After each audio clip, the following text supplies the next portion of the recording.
কোন ফর্মের কি কাজ, চলো আজকে তোমাদের সাথে সেটাই আলোচনা করব। রেশন কার্ডের তো অনেক রকম ফর্ম হয়, তবে কত নাম্বার ফর্মে আমরা কোন কাজটা করব সেটা নিয়েই আজকে তোমাদের সাথে আলোচনা করব। আশা করি ভিডিওটা তোমাদের অনেক কাজে লাগবে। তো চলো, রেশন কার্ডের জন্য আবেদন করতে চাইলে 3 নাম্বার ফর্ম নেবে। বাড়ির অন্যান্য সদস্যদের রেশন কার্ড আবেদনের জন্য 4 নাম্বার ফর্ম নেবে। রেশন কার্ডে যদি ভুল সংশোধন করতে হয় তাহলে 5 নাম্বার ফর্ম নেবে। রেশন কার্ডের ডিলার পরিবর্তন করতে তখন আবেদন ফর্ম 6। রেশন কার্ড ক্যান্সেল বা স্যারেন্ডার করার জন্য form 7।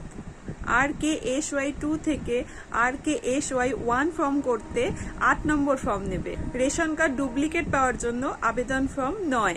General ration card form 10। Ration card mobile ও Aadhaar card link form 11। Ration card যদি সক্রিয় করতে হয় কাউকে তাহলে 12 নম্বর ফর্ম নেবে। রেশন কার্ডে কিছু সদস্যদের যদি ডিলার পরিবর্তন করতে হয় সেই ক্ষেত্রে 13 নম্বর ফর্ম নেবে। রেশন কার্ড স্থানান্তরিত করার জন্য 14 নম্বর ফর্ম নেবে। আশা করছি ভিডিওটা তোমাদের ভালো লাগবে। যদি আমার চ্যানেলটা ভালো লেগে থাকে তাহলে আমার পাশে থেকে চ্যানেলটাকে একটু লাইক কমেন্ট শেয়ার করে দিও, আর আমার পাশে থাকার অনুরোধ রইল। চলো আজকে ভিডিওটা এখানেই শেষ করি। টাটা।